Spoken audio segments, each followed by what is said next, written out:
ഇതിന്റെ അടിസ്ഥാനത്തിൽ സർക്കാരിന് കേസെടുക്കണമെന്ന് പല സ്ഥലങ്ങളിൽ നിന്ന് മുറവിളികൾ ഉയർന്നിരുന്നു. ഇപ്പോൾ സർക്കാരിന് മുമ്പിൽ ഒരു പട്ടികയുണ്ട്, എന്തൊക്കെ അപകടകരമായ വസ്തുക്കളുണ്ട്, അല്ലാത്തത് എന്തൊക്കെയുണ്ട്, പരിസ്ഥിതിക്ക് വിനാശകരമായത് എന്തൊക്കെയുണ്ട് എന്നൊരു പട്ടിക സർക്കാരിന് കിട്ടി. ഇനി ഇതിന്റെ അടിസ്ഥാനത്തിലെങ്കിലും ഒരു നടപടിക്ക്, ഒരു കേസിന്, ഒരു നഷ്ടപരിഹാരത്തിന് സർക്കാർ നീങ്ങുമെന്ന് കരുതാമോ? അത്തരം നടപടിക്രമങ്ങളിലേക്കാണ് സംസ്ഥാന സർക്കാർ കടക്കാനുള്ളത്. സംസ്ഥാന ദുരന്തമായി പ്രഖ്യാപിക്കുകയും അതിനെ തുടർന്നുള്ള നടപടികൾ സ്വീകരിക്കേണ്ടതിന്റെ ഉത്തരവുകൾ സർക്കാർ പുറത്തെടുക്കുകയും ചെയ്തിരുന്നു. പാരിസ്ഥിതിക ആഘാതം സംബന്ധിച്ച കാര്യങ്ങളും മറ്റും വിലയിരുത്താനും കപ്പൽ കമ്പനിയുമായി നെഗോസിയേഷൻ നടത്താനും ഒക്കെയുള്ള സമിതികൾക്ക് സംസ്ഥാന സർക്കാർ രൂപം നൽകിയിട്ടുണ്ട്.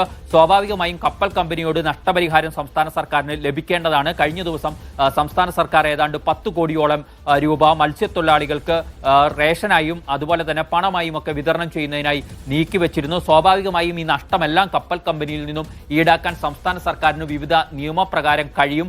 അത്തരം നടപടികളിലേക്ക് സംസ്ഥാന സർക്കാർ പോകുമോ എന്ന ചോദ്യമാണ് ഉള്ളത്. സ്വാഭാവികമായും ആദ്യഘട്ട ചർച്ചകൾക്ക് ശേഷമായിരിക്കും അക്കാര്യത്തിൽ ചില നിയമ നടപടികളിലേക്ക് സംസ്ഥാന സർക്കാർ പോവുകയെന്നാണ് നമുക്ക് മനസ്സിലാക്കി കഴിയുന്നത്. പ്രത്യേകിച്ച് വിഴിഞ്ഞവുമായി ബന്ധപ്പെട്ട് വിഴിഞ്ഞത്തേക്ക് ഏറ്റവും കൂടുതൽ കപ്പലുകൾ വരുന്നത് ഇപ്പോൾ MSC കമ്പനിയുടേതാണ് എന്ന് നമുക്കറിയാം. സ്വാഭാവികമായും അവരുമായി ഒരു ഏറ്റുമുട്ടൽ സർക്കാർ നേരിട്ട് ആലോചിക്കുന്നില്ല എന്ന് വേണം സർക്കാരിൻ്റെ ഈ മെല്ലപ്പോക്ക് നടപടികളിൽ നിന്നുമൊക്കെ നമുക്ക് വായിച്ചെടുക്കാൻ. കാരണം വിഴിഞ്ഞത്തേക്കുള്ള കപ്പൽ വരവിന് ഏതെങ്കിലും തരത്തിലുള്ള തടസ്സമുണ്ടാകുന്ന ഒരു നീക്കവും സംസ്ഥാന സർക്കാരിൻ്റെ ഭാഗത്തുനിന്നും ഈ ഘട്ടത്തിൽ ഉണ്ടാവില്ല.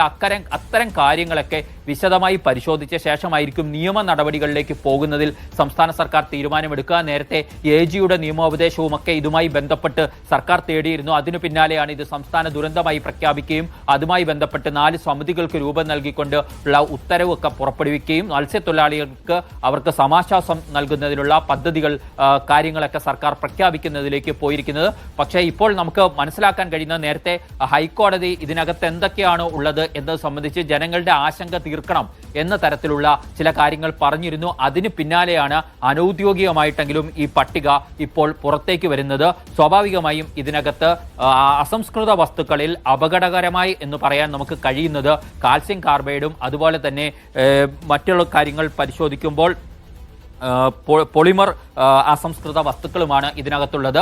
അത് രണ്ടും കൂടെ പൊളിമർ അസംസ്കൃത വസ്തുക്കൾ 60 കണ്ടെയ്നറുകളിലും കാൽസ്യം കാർബൈഡ് 13 കണ്ടെയ്നറുകളിലുമാണ് ഉള്ളത്. അപ്പോൾ ഏതാണ്ട് 73 കണ്ടെയ്നറുകളിലാണ് അപകടകരമായ വസ്തുക്കൾ ഉള്ളത് എന്ന് നമ്മൾ പറയേണ്ടിയിരിക്കുന്നത്. പക്ഷേ ഇപ്പോൾ വെള്ളത്തിൽ അല്ലെങ്കിൽ കടലിൽ ഏറ്റവും പ്രധാനമായും കലർന്നിരിക്കുന്ന ഒരു കാര്യം പൊളിമർ അസംസ്കൃത വസ്തുക്കളും പോളിപ്രൊപ്പലിൻ തരികളുമാണ് കടലിൽ കലർന്നിരിക്കുന്നത്. ഇത് ജലജീവികൾക്ക് ദോഷകരമായി, കടലിലെ ജീവജാലങ്ങൾക്ക് ദോഷകരമായ കാര്യങ്ങൾ സംഭവിക്കാൻ ഇടയാക്കുന്നതാണ് എന്നാണ് വിദഗ്ധർ വിലയിരുത്തുന്നത്. സ്വാഭാവികമായി ഇതെല്ലാം പരിഗണിച്ചുകൊണ്ടുള്ള ഒരു നഷ്ടപരിഹാര സാധ്യതകളെ കുറിച്ചാണ് സംസ്ഥാന സർക്കാരിന് തേടേണ്ടി വരിക.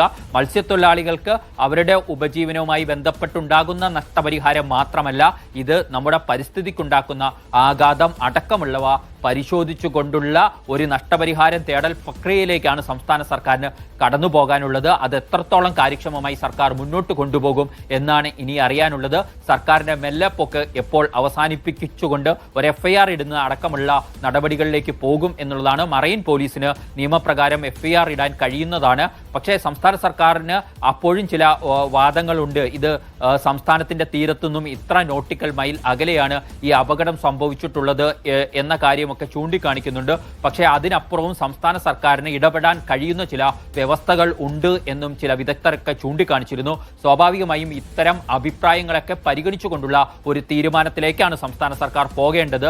അത് എപ്പോൾ ഇനി ഉണ്ടാകും നിയമ നടപടികളിലേക്ക് പോകുന്ന കാര്യത്തിൽ എന്നാണ് നമുക്ക് അറിയാനുള്ളത്. സച്ചിൻ, ശരി. കപ്പൽ അപകടത്തിലെ കണ്ടെയ്നറുകളിലുള്ള വസ്തുക്കളുടെ വിവരങ്ങളാണ് ഇപ്പോൾ പുറത്തുവിട്ടത്. സാജുവാണ് തിരുവനന്തപുരത്ത് നിന്ന് വിശദാംശങ്ങൾ നൽകി.